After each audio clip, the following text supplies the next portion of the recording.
ठीक से उद्देश्य बन जाए पढ़ाई का तो कैसी बात करते हो। उद्देश्य में बहुत बड़ी ताकत होती है। हर कष्ट सहते हुए अपने उद्देश्य की पूर्ति में कदम नहीं लड़खड़ाते, जिसका उद्देश्य बन जाता है। उद्देश्य बन जाए तो ब्रह्मचारी हो, उद्देश्य ठीक हो, एक बार पढ़ लोगे, 1000 वर्ष अगर जीवित रहे कभी भी पूछ लो, बात आ जाएगी उसके दिमाग में। अब नाना प्रकार की क्रियाओं से ब्रह्मचर्य का नाश करे, अपने उद्देश्य का नाश करे, तो फिर यही बातें होती जो आप कह रहे हो। कक्षा 9 पढ़े, व्याकरण नहीं पढ़े, शास्त्री नहीं पढ़े, कहीं दूसरी जगह ऐसे नहीं गए कि बैठ के सत्संग सुन के और सीख के बोल रहे हैं, तो भगवद आश्रित हो जाओ सब। अब आप खुद समझना हमारी बात को, आप खुद अपना नाश कर रहे हैं। ब्रह्मचर्य का नाश, वीर का नाश, जीवन का नाश है। ब्रह्मचर्य अगर सही है, आपने किसी तरह इधर उधर, तो ये प्रश्न ही नहीं रहेगा। जिधर दृष्टि डालोगे उधर जय होती चली जाएगी। आजकल के बच्चे, नौजवान इसको मनोरंजन समझते हैं और उनको सलाह भी ऐसी मिलती है कि हम जैसे बोल रहे हैं ब्रह्मचर्य के लिए, तो डॉक्टर और आपको जो इधर सांसारिक प्रोत्साहन देने वाले हैं वो आपको सलाह देंगे। हमें तो अंग्रेजी का शब्द नहीं याद है, फ्रस्ट्रेशन। हाँ, अब यही जो स्टेशन कह रहे हैं गाड़ी स्टेशन से अलग कर दो तो बोले तुम बहुत शांत हो जाओगे और फिर अपने काम में देखो कैसा उपदेश दिया जा रहा है कि वो। तो ये जो कमियां है ना, ये कोई भूत नहीं है जैसे लोग कहते हैं ना, पता नहीं कौन, ऐसा कुछ नहीं, गंदी आदतें हैं, इन पर संयम लाओ। आप समझ रहे, स्वीकार करते हो हमारी बात कि इसमें आपको संशय है? हाँ, तो आप देखो, हम आज ही सत्संग में बोल रहे थे, हमारे रक्त का स्वभाव है ऐसे, जैसे कट जाए ना तो उसका स्वभाव थोड़ी देर में गाढ़ा होने की कोशिश करेगा। यदि कहीं फ्लो वाली नस कट गई तब तो आपको वहाँ डॉक्टरी की जरूरत है। अगर ऐसे कहीं त्वचा में ऐसे, तो उसका स्वभाव गाढ़ा हो जाना, वो थोड़ी ही देर में वो अपने आप को बांध लेगा, क्योंकि रक्त का एक स्वभाव होता है। अगर वो बाहर किसी तरह भी आया तो ठंडा होकर गाढ़ा हो जाएगा, वो रोक लेगा।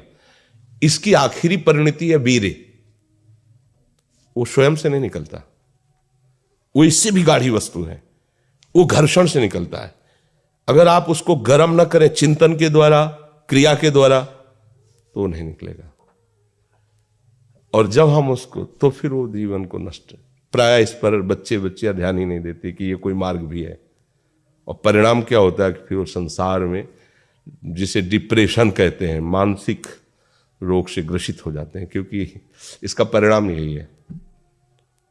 या तो आपको प्रमाद और आलस्य युक्त होकर समाज से अलग पड़ा रहना पड़ेगा, और या फिर आखिरी कि आत्महत्या कर लें, ऐसी सलाह आपका मन देगा, ऐसी स्थिति में पहुंचा देगा। इसलिए हमें लगता है जब तक ब्याह ना हो तब तक ब्रह्मचर्य से रहो, ब्याह भी हो जाए तो संयम से रहे। ये जीवनी शक्ति है, ये किसी के साथ खिलवाड़ नहीं करना चाहिए। पढ़ाई लिखाई वो कैसे तुम्हें बताए, अभी आप छेड़ना मत। जैसे लोग कहते ना, मैं बहुत परेशान हूं, कुछ करता नहीं हूं, ऐसा हो जाता है वैसा हो जाता है, तो आपको हम बता रहे रक्त का स्वभाव है जैसे, तो इसकी आखिरी परिणति है वो वीर।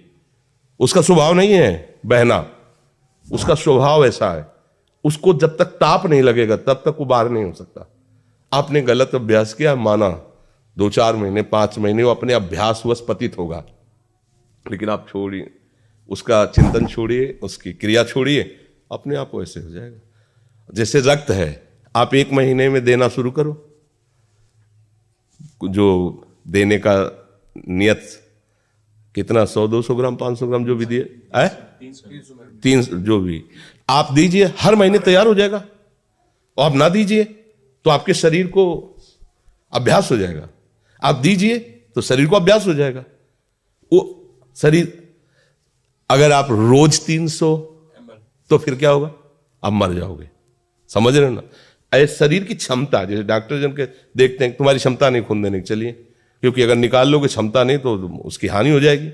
हाँ, तुम्हारी क्षमता है, तुम्हारे अंग ठीक है, तुम स्वस्थ हो, महीने में ऐसा या जो समय अवधि, सोचो रक्त की आखिरी परिणति वो है वीर, और आप क्या कर रहे हैं, रोज कई कई बार, आपका परिणाम क्या होगा?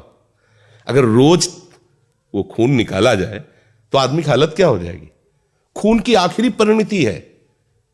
अन्न रस जो हमने पाया उसकी परिणति धीरे धीरे परिवर्तित होते हुए मांस, मज्जा, रक्त, इनके वो आखिरी सप्तम धातु है वीर्य, और उसके साथ ऐसा खिलवाड़, कैसा जीवन होगा आपका। तो इस पर कोई विचार ही नहीं करता, समझता है ये तो केवल बाबा जीओं का विषय। नहीं, आप मनुष्य शरीरधारी हो, आपको भी संयम से चलना है, और जब तक ज्ञान हो तब तक तो संयम से ही चलना चाहिए। बच्चे बच्चियों को तो गृहस्थी में अच्छे गृहस्थ बनेंगे जाकर, फिर उनकी हानि नहीं हो पाएगी उतनी। अब पहले से ही तो फिर अब वो पढ़ाई में मन कैसे लगे जब आपके पास पढ़ाई वाली सामग्री ही नहीं रह गई है। पहले क्या होता था, जैसे गुरुकुल में स्मृति आपकी कमजोर हो रही है तो मेधा शक्ति बलवान करने के लिए ब्राह्मी उसको पिलाई जाती थी। ब्राह्मी है ये चीजें, क्यों? क्योंकि उनमें इतनी शीतलता, उनमें पौष्टिकता है कि वो वीर का वर्धन करके वीर को रोकेंगी। खास बात उसमें होती थी। अब हम इस बात को ना समझ करके फ्रेंड बनाते हैं और वो विनाश का खेल खेलते हैं जो हमारी सारी सांसारिक और पारमार्थिक दोनों उन्नति का नाश कर देता है। अब उस प्रश्न का क्या होता है और उसके लिए क्या सलाह? आप सही ढंग से रहो, अच्छा खाओ पियो, थोड़ा व्यायाम करो, सबके प्रति पवित्र भाव, अभी आप आनंद में आने लगोगे। और जैसी आदतें आजकल हो रही, आनंद वाली तो है नहीं, ये तो पतन वाली ही है। 4 दोस्त मिलते हैं, मदिरा पान करते हैं, गांजा और तो और क्या ड्रग्स फ्रग्स। आप बताओ क्या होगा? आप इतना विष डाल रहे हो अपने अंदर, इसलिए विषैली चीजें डाल रहे हो, ऐसी गंदी आदतें डाल, आपका जीवन क्या होगा? कैसा खिलवाड़ किया जा रहा है मनुष्य शरीर से, जबकि ये देव दुर्लभ देही है भगवत प्राप्ति, इसके साथ कैसा। तो बच्चों को ना तो सत्संग मिल रहा है, ना शास्त्र स्वाध्याय मिल रहा है, ऐसा ही संग मिल रहा है जो पतन का कारण क्या हो रहा है। अच्छा, बहुत पढ़े लिखे हो और शराब पी के नाली के कीड़े की तरह पड़े हो, माता पिता का अपमान कर रहे हो, मनमानी बेविचार कर रहे हो, पढ़ाई लिखाई क्या हुआ? पढ़ा लिखा से भाई विद्या तो वही जो विनय, पवित्रता, शालीनता, सभ्यता, नम्रता, ये तो सद्गुण विद्या में आज की रह नहीं रहे। पढ़े लिखे माता पिता को ऐसे डांट देते जैसे कोई नौकर से बात करता है। हम स्वतंत्र हैं। अरे विषयों के गुलाम तू कब स्वतंत्र हो गया? स्वतंत्र तो परमहंस जन होते हैं जिन्होंने इंद्रियों को अब जीत लिया और भगवद आनंद में मस्त हो, वो स्वतंत्र हैं। इंद्रियों के गुलाम तुम स्वतंत्र हो? जो विषय जब चाहता है तुम्हें गिरा, तुम स्वतंत्र हो? माता पिता, गुरु, शास्त्र, इनकी परतंत्रता स्वीकार करने वाला ही स्वतंत्र